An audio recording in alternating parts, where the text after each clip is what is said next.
We're live from New Delhi, watching DT India News, India's voice to the world. I'm Lipakshi Khurana. Coming up in the next hour.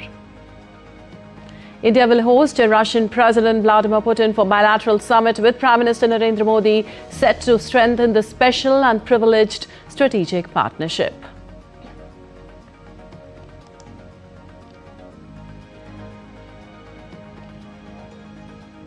Hectic diplomacy continues over Ukraine peace plan. A Trump envoy to meet Ukraine negotiator in Miami. Kremlin says work on Ukraine proposals going on. U.S. military activity surges in Puerto Rico even as Venezuelan President Maduro confirms call with Trump, terms the talks respectful and cordial. And in the second ODI, Virat Kohli and Ruturaj Gaikwad's ton fails to deter South Africa as Proteas successfully chase record total of 358 runs to level 3-match series 1-1.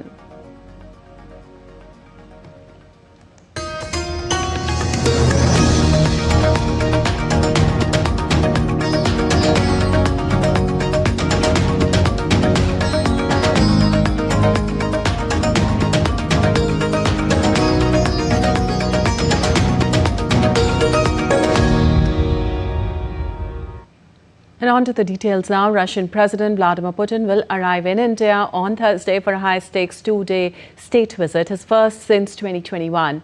He'll join Prime Minister Narendra Modi for the 23rd India-Russia Annual Summit, aimed at taking the bilateral partnership to a qualitatively new level. Ahead of the visit, security has been tightened across the capital for this pivotal summit. DT India's Ravindra Chauhan has the details. Ahead of his high-stake two-day state visit to India, Russian President Vladimir Putin said on Wednesday that Moscow aims to elevate cooperation with India to a qualitatively new level with deeper economic engagement. We aim to elevate cooperation with the People's Republic of China and the Republic of India to a qualitatively new level by strengthening its technological component. We have numerous joint projects in energy, industry, space, agriculture and other sectors. We will also discuss these topics in detail during the upcoming visit to India with Prime Minister Narendra Modi, including increasing imports of Indian goods to our market. Cooperation between India and Russia spans various key sectors like defense, trade, energy, nuclear energy, space, science and technology, culture and education. The two-day visit will include bilateral talks and a business forum focused on trade, energy, defense, space and agriculture. This is the 23rd summit. That means both the sides at every level have invested a great deal of political capital in taking it forward. I still remember that when he had come here in December 2021, at that time, the conflict had not started, but the tensions around Ukraine were going on. And Mr. Putin was on Indian soil for barely 4 hours. But still, he invested that much of time, effort, energy to come, basically to send out a message that this relationship is very important for Russia. India and Russia share a long-standing trusted partnership elevated to a special and privileged strategic partnership in 2010. This year's summit will review the full range of bilateral cooperation. Defense ties remain an important area in the bilateral relations, with joint R&D and cooperation under Make in India. Both sides also coordinate closely on multilateral forums like the UN, G20, BRICS and SCO. India advocates reform in the SCO, including designating English as an official working language, while SCO regional anti-terrorist structure continues to be crucial in counter-terrorism cooperation. Government-to-government ties remain strong with frequent leader-level meetings and phone calls. Regular ministerial visits reflect sustained momentum in bilateral relations. Putin's visit is being viewed positively across party lines in India, with opposition leaders also welcoming it with optimism.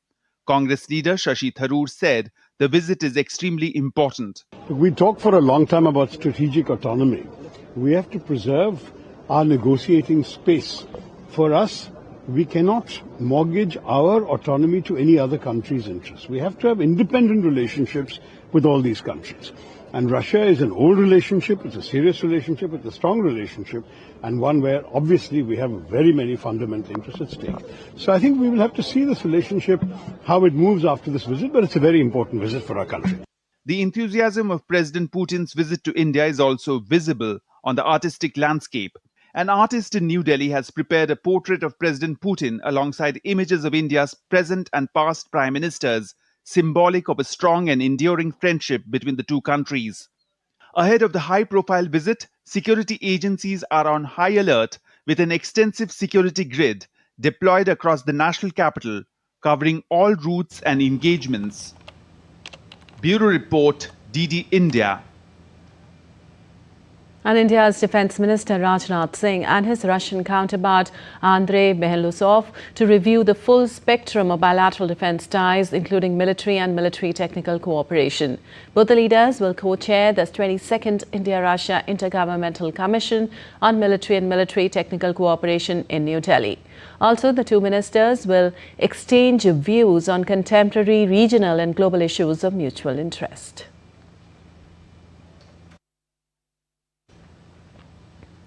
A two-day India-Russia Business Forum is slated to kick off in the national capital on December 4th and 5th, coinciding with Russian President Vladimir Putin's visit to India.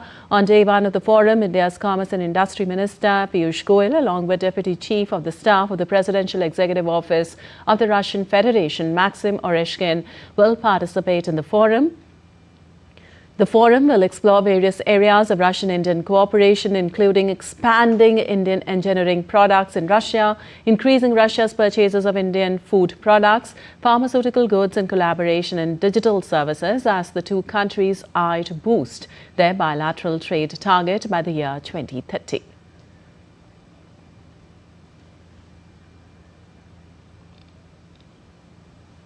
And for more on this, we have Amritpal Singh joining us. Well, Amrit, can you walk us through what's planned over these 2 days, the summit, the business forum, the Defence Commission meetings, and which engagements are being watched most closely? Well, Nepali President Putin arrives in Delhi, lands in Delhi this evening. He will be hosted by Prime Minister Narendra Modi at his official residence in Delhi, where we are hearing that he could give him a private dinner. Remember when Prime Minister Modi had visited Moscow, President Putin had hosted Prime Minister Modi for a private dinner at the Kremlin. So we could see, a private dinner this evening. The official engagements kick off tomorrow morning, where it begins with a ceremonial reception at the Rashtrapati Bhavan, a visit to the Rajghat, to pay respects to Mahatma Gandhi, and then there are talks, delegation-level talks headed by both principals at the Hyderabad House in Delhi. In the evening, President Draupadi Murmu will be hosting a banquet for President Putin. As you said, there is a business forum they'll be participating in. He's accompanied, President Putin is accompanied by a posse of ministers, his defense minister, his agriculture minister, his transport minister, his economic development minister, the head of the Central Bank of Russia. They are traveling. About 7 cabinet ministers from President Putin's cabinet are traveling with him, apart from the central bank governor. So there'll be various meetings held. One at the president and prime minister level, but also at the ministerial levels. So this is what it's going to be, a packed 2 days of the Russian president and his entourage visit to India. All right. Also, Amrit, what are the key outcomes expected from this visit, especially in the bilateral talks in defense production, energy ties, trade expansion, and the push to take cooperation to a qualitatively new level? In fact, what are the primary issues on the table, and where do both sides see the most room for convergence or new agreements? Okay, a number of agreements are expected to be signed after the talks between the two principals at the Hyderabad House. There could be business-to-business agreements as well. A joint statement would be issued after the annual bilateral meeting between the two sides. The areas that you touched upon are the areas which will be broadly covered: defense, trade, connectivity, people-to-people contact, cultural contacts, correcting the trade imbalance, taking the target of bilateral trade to about $100 billion by 2030. The two sides could look at, increasing cooperation in the sectors of agriculture, in civil nuclear energy, joint production of defense systems. There could possibly be talks on more acquisitions. Also streamlining the previous acquisitions, reviewing them. So all that will be on the table. If we talk about specifics, the lighter version of the BrahMos, the BrahMos NG could come up for discussion. Russia could offer modular reactors to India for civil nuclear energy. India, from an Indian point of view, India would push to correct the trade imbalance, which is huge. Though the trade stands at about $68.7 billion. But the Indian exports are just about $4.8 billion. So there's a huge trade imbalance. How to circumvent the U.S. sanctions and the purchase of the Russian oil. So energy security will be also under review. The two sides could look at the Indians as I said, they could be looking at pushing for more access to Russian markets, engineering goods, machinery, food, agriculture products, pharmaceuticals, textiles, etc. So the Russians, from their point of view, would want more cooperation in terms of defense purchases, even oil purchases. So that all that would be on the table. Lipakshi? All right, Amrit. So a lot expected. But if we talk about the larger perspective, Amrit, what is Putin's visit, his first since 2021, signal to the larger world about India-Russia relations at a time of shifting global alignments and geopolitical tensions? Okay, that's a good question. President Putin is coming at a time when, the U.S. is desperately trying to broker a peace deal between the Ukrainians and the Russians. Steve Witkoff and President Trump's son-in-law just met with President Putin in Moscow, though the Kremlin said they were constructive talks, but there were no concrete outcomes. When Russia is facing a cold shoulder from the West, or even the West's ire in terms of sanctions, President Putin traveling to India signifies that he's not, from a Russian point of view, that he's not isolated, even if the West doesn't want to touch him with a barge pole. His relations with China, his relations with countries like India, other countries of the global South. So he's signaling that I'm not isolated. I have the rest of the world to talk to, and I can do trade with them. From an Indian point of view, India has never shut the door or anyone. Prime Minister Modi is likely to express to President Putin what he's told him before, that return to dialogue and diplomacy is the way forward. Also, when India is reeling under the U.S. sanctions, it also sends a signal to the United States and the West in general that India retains its strategic autonomy here and will engage with other parts of the world, even as the Americans want to arm twist the Indians and other parts of the world into submission by imposing tariffs. That clearly is not working. So India retains its strategic autonomy and will engage with the world on an even footing. So I think that's the messaging that's going. But as I said, Indians would want to tell President Putin that the war is in nobody's interest. And the resolution of conflicts can only be done on the table through dialogue and diplomacy. Lipakshi? Turn to dialogue and diplomacy is the way forward. Thank you so much, Amrit, for all those details. And moving on to Russia-Ukraine conflict now, even after weeks of intensive diplomacy, the path ahead for Ukraine peace talks is still unclear.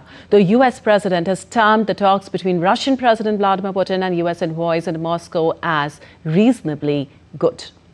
Also, U.S. envoys Steve Witkoff and Jared Kushner briefed Donald Trump and Ukrainian officials after a thorough, productive meeting in Moscow. In some more meeting ahead, White House officials said Witkoff and Kushner would meet with Ukrainian officials in Miami on Thursday. On the other side, Russian president accepted some U.S. proposals aimed at ending the conflict and was prepared to keep working to find a compromise. Well, Putin aide termed the talks as very useful, constructive and highly substantive. He concluded that compromise option was not found. Kremlin spokesman Dmitry Peskov also showed some optimism and disagreed that Putin had rejected the U.S. proposals. A leaked set of 28 U.S. draft peace proposals emerged in November, alarming Ukrainian and European officials who said they bowed to Moscow's main demands. Also, Putin last week said that the U.S. and Ukraine had divided up the initial proposals into 4 components. The exact contents have not been disclosed.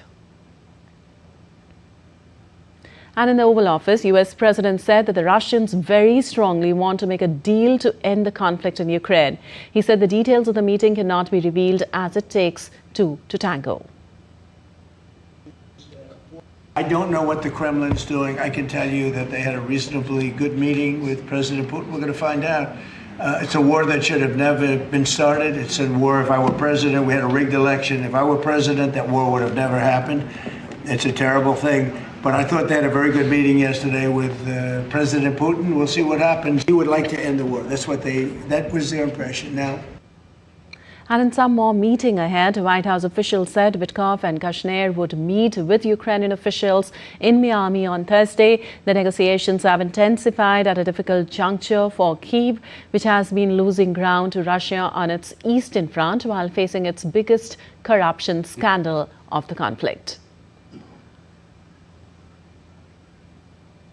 Well, Zelensky's chief of staff, who had led the Ukrainian delegation at peace talks, resigned after anti-corruption investigators searched his home. 2 cabinet ministers have been fired and a former business partner of Zelensky has been named as a suspect in the crackdown.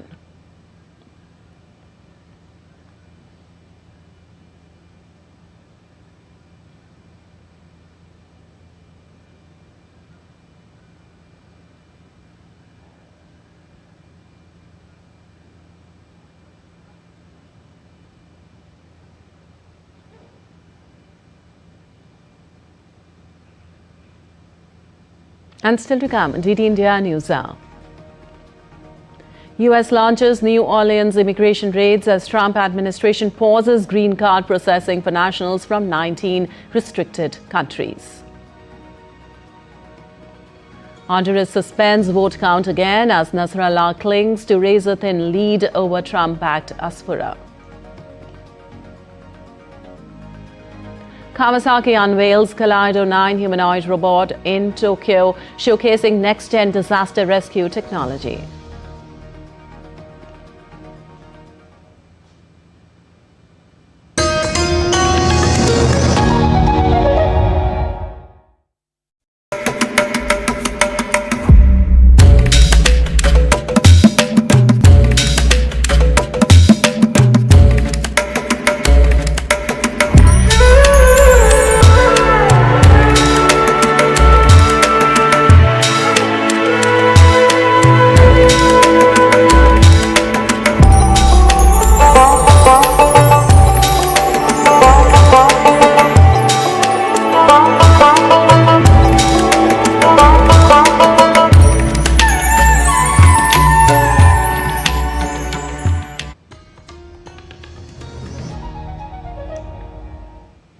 Welcome back. You're watching DT India News. I'm Lipakshi Khurana. And moving on, Israel and Lebanon sent civilian envoys to a military committee monitoring their ceasefire in a move set to expand the scope of talks between the longtime foes for the first time. Now, the meeting was a step towards a months-old U.S. demand that the two countries broaden talks beyond monitoring the 2024 ceasefire, in line with U.S. President Donald Trump's agenda of peace agreements across the Middle East. Israeli Prime Minister Benjamin Netanyahu said the atmosphere at the meeting was good. Netanyahu's office said that regardless of any economic cooperation, Hezbollah must be disarmed.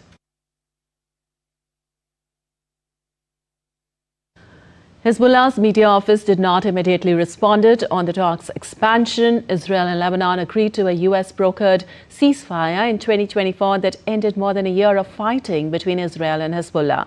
Since then, they have traded accusations over violations. And Israel received a body on Wednesday that Hamas said was one of the last two deceased hostages in Gaza, with the Red Cross transferring the remains for forensic identification. Now, another set of remains handed over on Tuesday was later deemed not to belong to any hostage. Israel has kept the Rafah crossing closed since the October ceasefire, insisting it will reopen only when all hostages, alive or dead, are returned. Hamas and Islamic Jihad said they delivered the latest body but did not specify whether it was Israeli officer Ran Gwili or Thai national Sudisak Rintalak, both taken on October 7, 2023. Kogad said the crossing will soon reopen for Palestinians leaving Gaza in coordination with mediators under EU supervision. And Venezuelan President Nicolas Maduro on Wednesday confirmed he held a respectful and cordial phone call with U.S. President Donald Trump about 10 days ago, framing the conversation as a potential opening for diplomacy. I received a phone call and spoke with President Donald Trump. I can say that the conversation was in a respectful tone, and I can even say it was cordial between the U.S. President and the President of Venezuela. I add that if this call means there are steps towards a respectful dialogue between states, between countries, then welcome dialogue, welcome diplomacy, because we will always seek peace. Welcome diplomats, welcome peace. Peace yes, war never, never in the like. Well, according to the reports, Maduro told Trump he was willing to leave Venezuela if he and his family received a full legal amnesty, including the removal of U.S. sanctions and the end of a flagship case before the International Criminal Court. Maduro also said that steps were being taken towards a respectful dialogue between the two countries. Also, the call follows months of U.S. pressure on Venezuela, including strikes against alleged drug smuggling boats, threats of military action, and the designation of Cartel de los Soles as a foreign terrorist group. Meanwhile, the U.S. military is ramping up its presence in Puerto Rico, deploying Osprey aircraft, naval ships, and additional personnel as Washington intensifies pressure on Venezuela. The U.S. is also conducting joint training exercises in Panama as President Donald Trump expands his military presence in the Caribbean amid rising tensions with Venezuela. On Tuesday, 25 Panamanian personnel and 25 U.S. Marines gathered in the jungle to practice air ambulance drills, simulating the extraction of injured people. Over the past 3 months, U.S. troops have carried out at least 21 strikes on alleged drug boats in the Caribbean and Pacific. Some U.S. lawmakers, international organizations, and human rights experts have questioned the legality of the attacks, although the Trump administration maintains it has been operating within U.S. and international law. And more than 300 Venezuelan citizens returned home on Wednesday as part of the government's ongoing repatriation program for the migrants, many of whom had attempted to reach the United States through Mexico. Now, Venezuelan Foreign Minister Juan Gil said the flight, which arrived at Simon Bolivar International Airport, brought in 304 passengers. Among them, more than 140 were children. Another plane carrying Venezuelan migrants from the United States was reported to have landed in the country on Wednesday. According to the Transportation Ministry, the Eastern Airlines flight from Phoenix was authorized to land at Maiquetía, near Caracas, after a short suspension of bilateral flights triggered by rising tensions between the two nations. And video and photographs of Little St. James, the private island owned by the late financier and convicted sex offender Jeffrey Epstein, were released by Democrats of the House Overnight Committee. Now, last week, President Donald Trump signed legislation ordering the Justice Department to release documents from its long-running investigation into Jeffrey Epstein. The files were legally sought by both his political opponents and members of his own base, who have pressed for greater transparency in the case.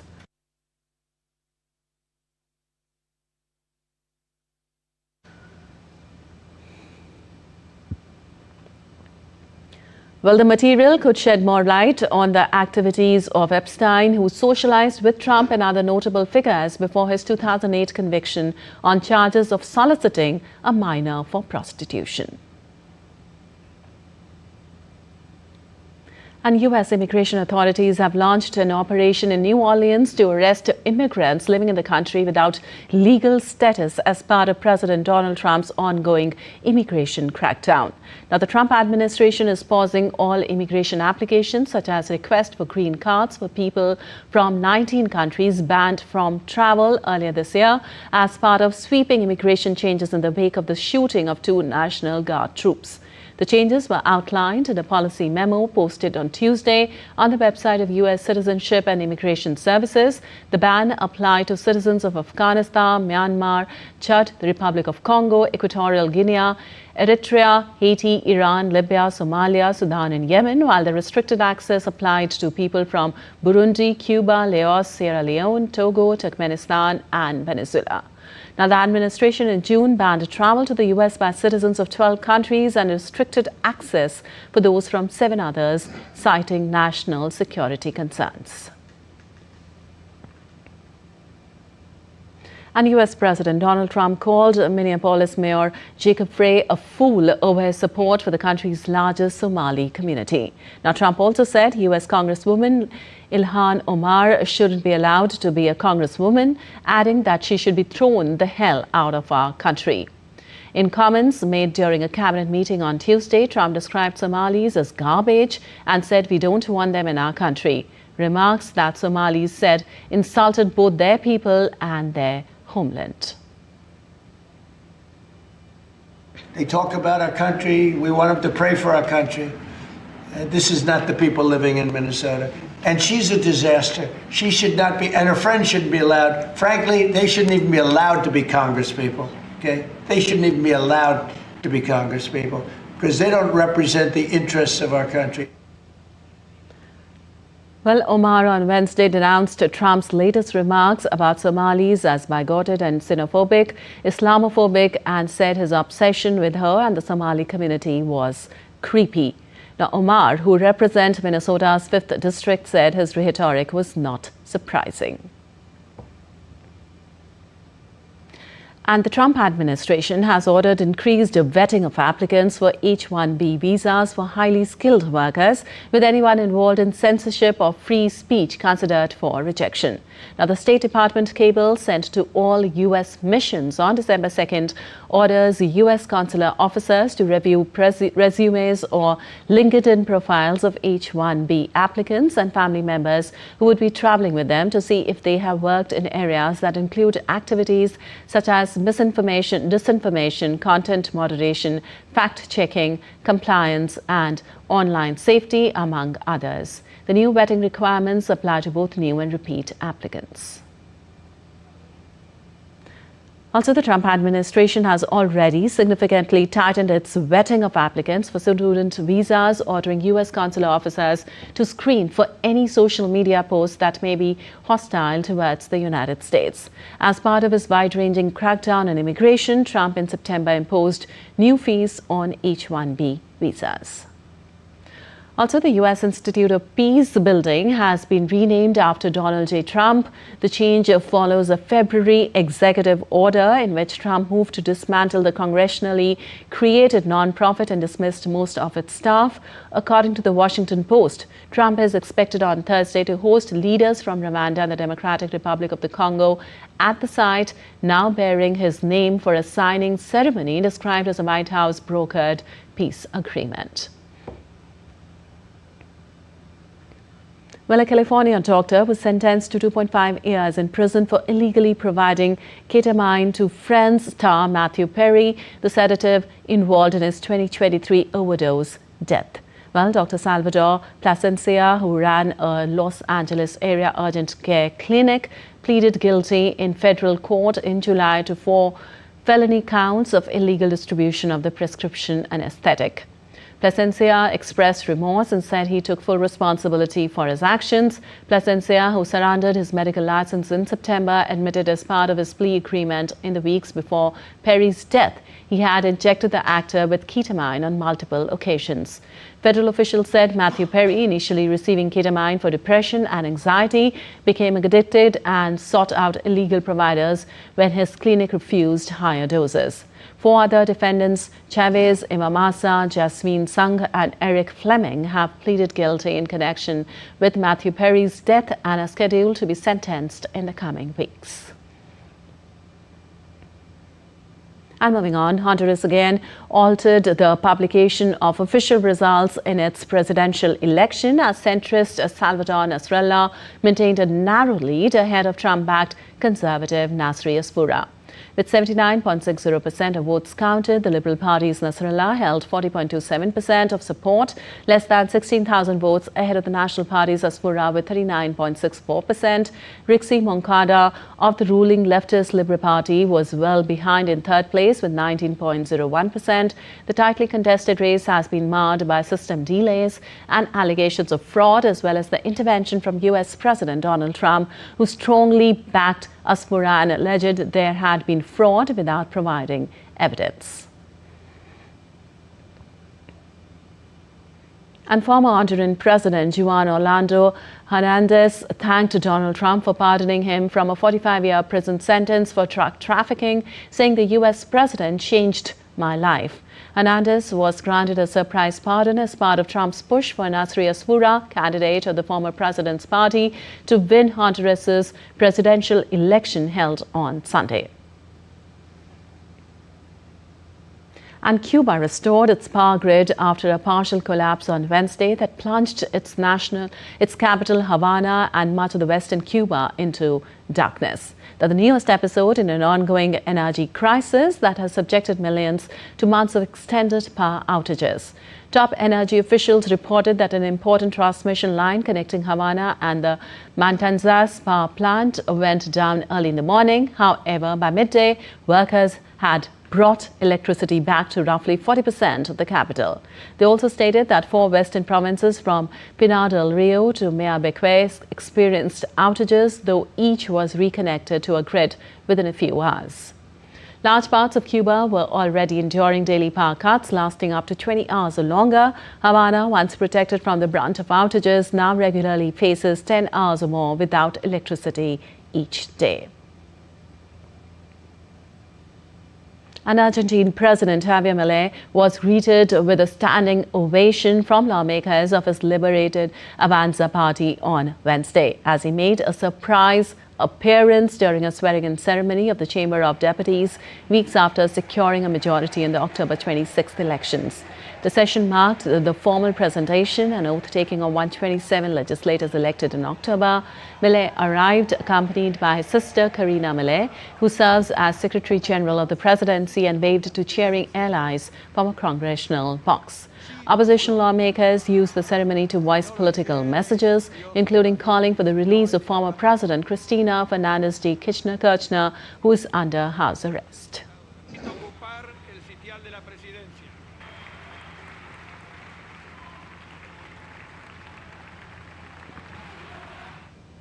And now let's take a look at other stories making news around the world today.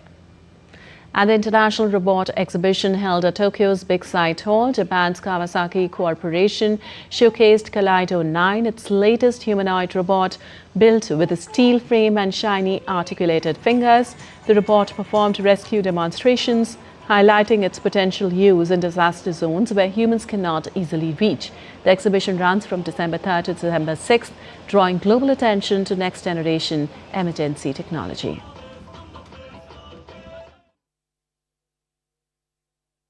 In Hadsel, northern Norway, a new farmed salmon production tank called Big Boat Egg has been lowered into a fjord, the semi-enclosed system designed to shield fish from sea lice, a parasite threatening both farmed and wild salmon, marks an expensive innovation in aquaculture aimed at protecting stocks and sustaining the industry. And still to come, DD India Newshour. India marks Navy Day, honouring a combat-ready and Atmanirbhar maritime force safeguarding the nation's seas. Operation Sagar Bandhu brings relief to people in Sri Lanka as India rushes critical aid as NDRF intensifies rescue efforts in cyclone-hit regions. And fourth Kashi Tamil Sangamam in full swing as students celebrate Tamil Kashi heritage. PM Modi highlights Ek Bharat, Shresht Bharat.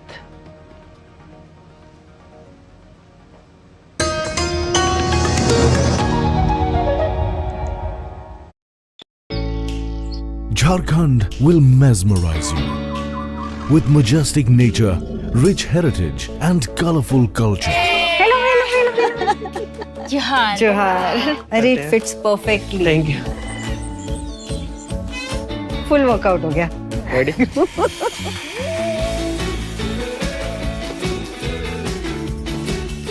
Postcards from Jharkhand on National Geographic. And moving on, Sri Lankan President Anura Kumara Dissanayake has expressed gratitude to Prime Minister Narendra Modi for India's timely assistance following the devastation caused by Cyclone Ditwa, describing the support as a sign of the close and enduring relationship between the two countries. Now, in a social media post, he said, and I quote, "I express my sincere appreciation to Prime Minister Narendra Modi for his message and for India's steadfast support to Sri Lanka following the recent adverse weather. India's prompt assistance under the Sagar Bandhu initiative underscores the depth of our partnership and the enduring goodwill between our nations," unquote.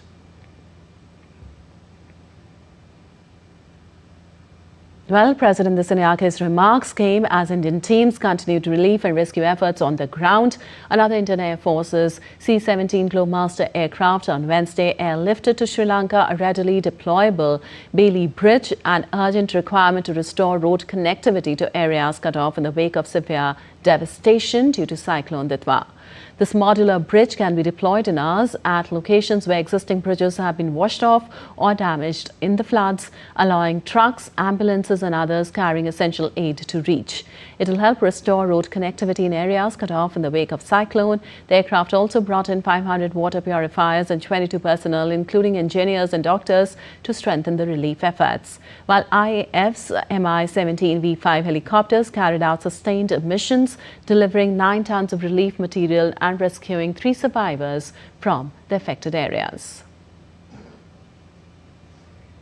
Well, with unwavering commitment, determination and compassion, India's National Disaster Response Force teams continue life-saving operations in Sri Lanka. The teams are on the ground in Badula, working through a painstaking and complex process to retrieve those buried under the landslides. And moving on, India celebrates the Navy Day today as the force stands as an equipped, trained and ready to defend the nation's maritime interest, safeguarding the seas that power India's economic rise to a Viksit, Samriddh Bharat. Well, the country salutes the courage, discipline and dedication of the past and sailors who have made the Navy a combat-ready, cohesive and Atmanirbhar force.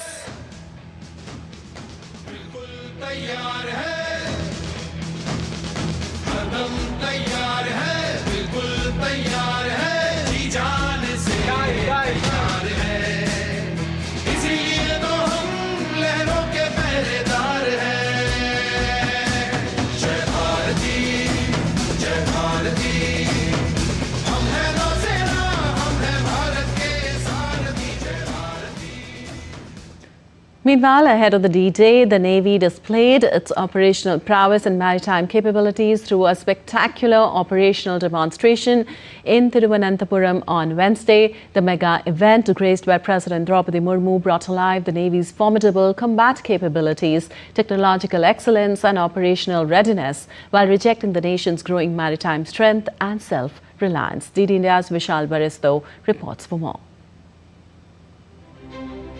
150 men, ceremonial guard of honor, was presented to the President of India, the chief guest, upon arrival at Shangumagam Beach, Thiruvananthapuram, where Navy Day was celebrated.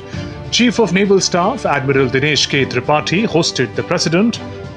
The operational demonstration featured a thrilling display of coordinated maneuvers by frontline platforms, symbolizing the Navy's ability to deliver power and precision across the maritime spectrum.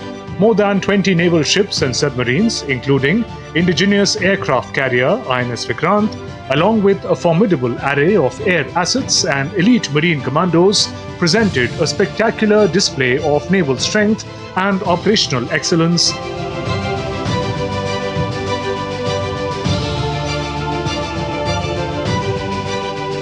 Operation Demo 2025 underscored the Navy's maritime excellence and its steadfast role as a reliable force that inspires confidence, builds partnerships, and upholds collective security in the oceans, a role that aligns with India's commitment to a free, open, and rules-based maritime order anchored in the vision of Mahasagar.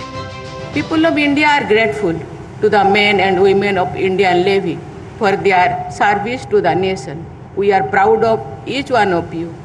On behalf of fellow citizens, I would like to thank all of you for your professionalism, passion, and patriotism. I am happy to note that the Indian Navy is choosing various cities for operational demonstration on the Navy Day. It is a welcome step to provide opportunities to the citizens of various parts of the country to witness our Navy's excellence. The Navy Day marks an important day in the annals of Indian history, commemorating the Indian Navy's defining role in Operation Trident during the 1971 war. Over the decades, Indian Navy has grown from strength to strength, has stood firm and resilient, continuously evolving to meet the emerging challenges to the country's maritime interests.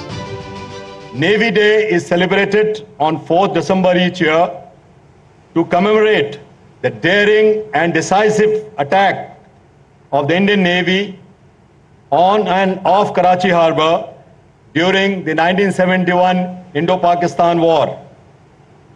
This day also offers us an opportunity to pay homage to our brave warriors whose courage and supreme sacrifices continues to inspire us in service of the Navy and the nation. The event culminated with a beating retreat by Indian Naval Band and traditional sunset ceremony with illumination of naval ships. Combat ready, cohesive, and self-reliant. This is Indian Navy safeguarding the seas for a developed and prosperous Bharat. With cameraman Aniket and Manmohan in Thiruvananthapuram, this is Vishal Baristo for DD India. And moving on, the 4th Kashi Tamil Sangamam, celebrating the timeless civilizational connection between Tamil Nadu and Kashi, that is Varanasi, continues in full swing. Prime Minister Modi has extended heartfelt invitation to all to attend the Sangamam under the inspiring theme Tamil Karkalam. He reminded everyone that learning languages, meeting people and embracing shared heritage strengthens the spirit of Ek Bharat, Shresth Bharat, or One India, Great India. On Wednesday, chants of Har Har Mahadev echoed through the sacred corridors of Kashi Vishwanath, remembering the revered Hindu deity Lord Shiva. Students from Tamil Nadu joined in one powerful chant, one place, one voice, one spirit. The air came alive with their shared devotion, reflecting the enduring bond that unites Tamil Nadu and Kashi. Kashi Tamil Sangamam 4.0 is a confluence where the world's oldest living language meets one of the world's most ancient cities. Still to come on DD India Newshour. Trump administration moves to roll back Biden-era fuel economy standards, citing EV concerns.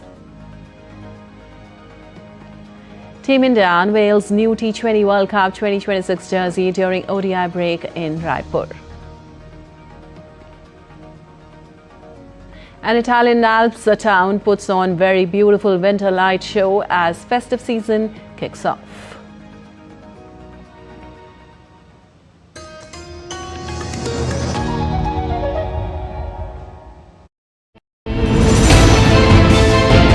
geopolitics and trade deals.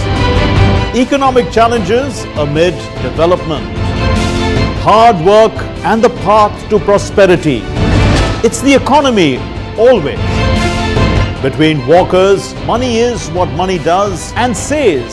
Supply creates its own demand. Between the bulls pulls and bears tears. When supply chains globalization and India rises to the podium. We'll get you centered with the Economic Brief at 8 p.m. every Thursday on DD India.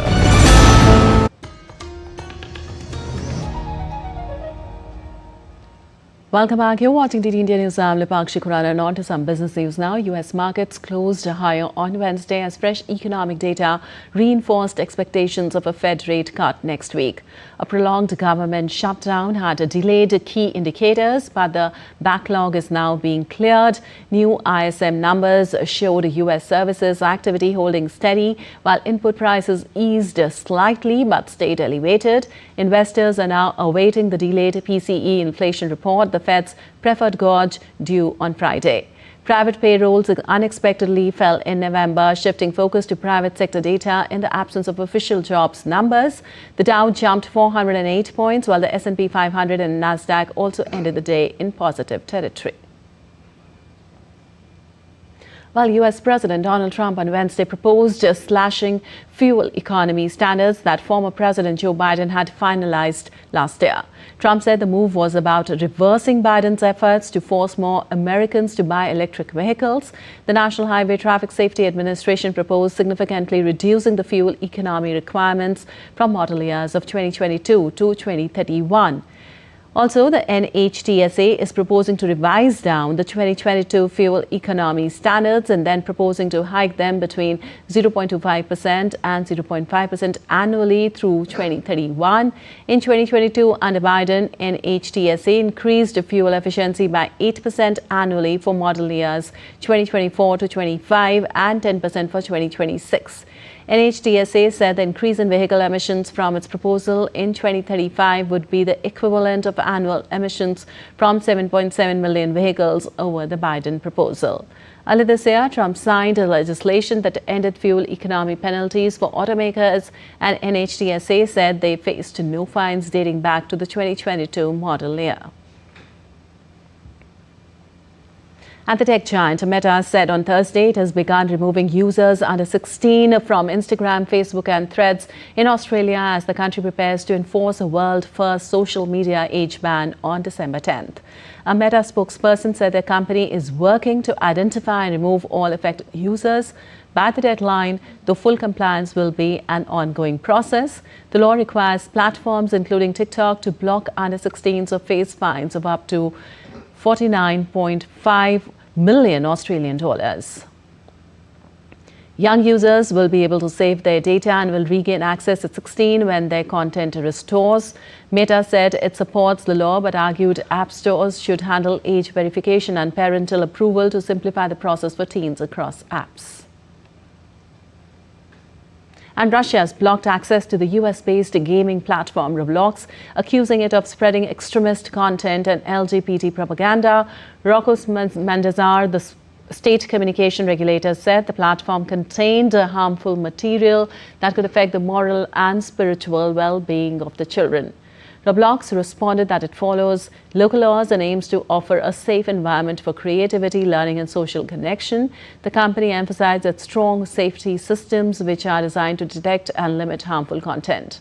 Now, Roblox, which reported an average of 151.5 million daily active users in the third quarter, has already faced bans in countries such as Iraq and Turkey due to concerns that predators could use the platform to target the children. Watching DD India News, our time now for some sports news. After a dominant batting display by India, setting a massive target of 359, the Proteas have responded in commanding fashion. India piled up 358 for 5, driven by Ruturaj Gaikwad's maiden ODI century and Virat Kohli's 53rd ton. KL Rahul added an unbeaten 66 to round off the innings. In reply, South Africa lost Quinton de Kock early, but Temba Bavuma and Aiden Markram steadied the chase. Markram's 9th ODI century century anchored the innings, while Matthew Britzke's fluent 68 and Devald Brevis's half-century provided vital support. In the death overs, Corbin Bosch and Keshav Maharaj produced crucial cameos to seal the chase. The Proteas triumphed by 6 wickets, levelling the series 1-1. And Team India unveiled their new jersey for the T20 World Cup 2026 during the innings break of the second ODI against South Africa in Raipur. Now, former captain Rohit Sharma, the tournament's brand ambassador, and young batter Tilak Verma revealed the fresh design. The World Cup, co-hosted by India and Sri Lanka, begins on February 7th with the final on March 8th. Suryakumar Yadav's side will open their campaign against the USA in Mumbai, aiming to make a strong statement in front of home fans.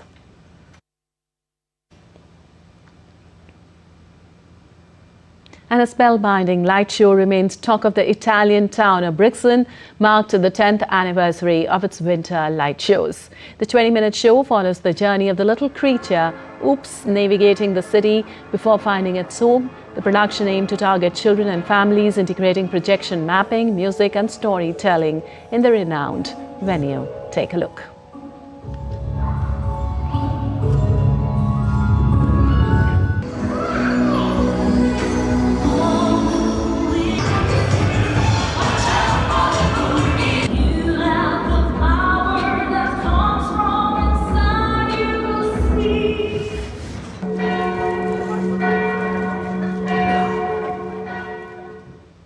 All right, that's all for this edition of DD India News Hour, but let us know your thoughts on the news of the day. For those on the go, you can get all the latest news and updates from India and across the world on the DD India mobile app. The app is available on both Android and iOS platforms. Scan the QR code on the screen to download now.